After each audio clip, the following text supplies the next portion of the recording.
please. There are sisters waiting. Assalamu alaikum. I would like to ask you, if a woman has such a pivotal role in Islam, why is that she's prevented from interacting men? And today is extremely competitive world. I mean, how without interacting with men, writing for competitive exams and appearing for such, you can stop yourself from growing? The sister asked the question, today is a world of competition. Without women interacting, how can they compete in this world, etc. Sister, Islam is a religion which has uplifted the woman, and Muhammad sallallahu alaihi wasallam is the major benefactor. There is not a single rule in Islam which prevents the upliftment of the woman. But in the name of upliftment, Islam does not believe in degrading women. If you see history, sister, history of Babylon, history of Greek, history of Egypt civilization, women were only used for sex and pleasure. And today, if you see the Western world, the Western society, talking of uplifting the woman, have actually degraded her to a status of mistresses, of concubine, of society butterflies, which are mere tools in the hands of pleasure seekers and sex marketers. Today, the Western society, talking about women's liberalization, it is nothing but a disguised form of exploitation of a body, of degradation of an honor, and deprivation of a soul. Sister, Islam never wants to prevent the woman from upliftment. But I don't know of a single job or a single competition in which a woman does not interact with men and she cannot advance. All the jobs which involves unnecessary interaction of the men aren't jobs which are fit for the woman to be done. There's not a single modest job which I know which prevents the woman about the modesty role. If there's a job, any job, which prevents you from doing the hijab, hijab not only of the body, not only of the clothes, the way you talk, the way you behave, the way you think, all this comes under hijab. This hijab which I spoke earlier about, the hijab that the sister asked me, that's one part of hijab, that is the clothes. There are hadith in which the wives of the Prophet, they did cover their face. But everything what the Prophet did is not farz for us. Similarly for the wives of the Prophet, because the Ummul Mu'mineen, they were mothers of the believers, for them was a different degree. So they did cover their face, but it's not farz for all the women. So here if we analyze, sister, the hijab, besides hijab of the clothes, there's hijab where a person talks, the way a person behaves. And these people, when they talk about equality, when the Western world talks about equality, I ask them, that when men and women are equal, so why don't you have a boxing match between the men and women together? Why? They're equal. Even they agree that they're not equal. When you have a 100-meter sprint, why do the women run differently? Why do the men run differently? Why? Are they degrading the women? Yes or no?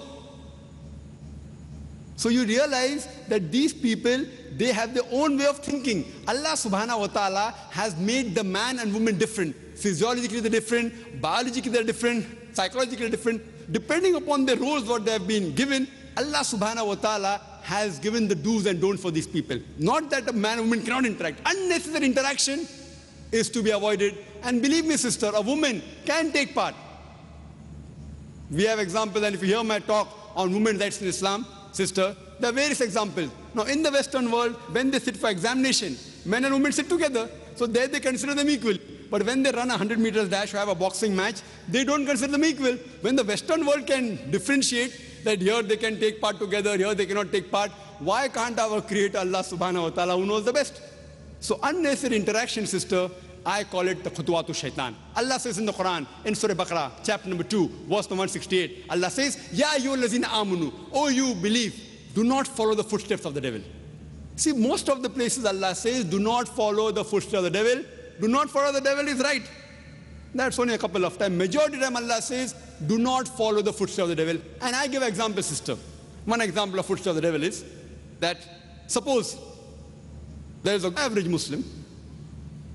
If a lady comes to him and says, let's spend the night together. He'll say, spend the night, haram, not allowed. He will say no. The same Muslim, who's the average Muslim, if a lady phones, speaking to a girl on the phone, what's the problem? So he speaks to the girl on the phone. After a few calls, he said, let's have maybe tea in McDonald's or Kentucky Fried Chicken, I don't know whether they're in Madras or not, or let's go to fast food joint. Going with a girl to fast food joint, no problem. After some time, she says, let's have dinner in a restaurant. Dinner with a girl in a restaurant, no problem. Then she said, let's spend the night together. Spend the night together, no problem. These are khutwatu shaitan. It's not mentioned in the Quran, I'm giving my own example. Khutwatu shaitan. So therefore stop it at the first level itself. When it's a requirement, when you have to speak to the man, when requirement in emergency, etc., yes, you can do with lowering your gaze. Suppose you're a lady and you get sick and there's a gen doctor, very well, you can go to the gen doctor. That doesn't mean you cannot speak to the gen doctor.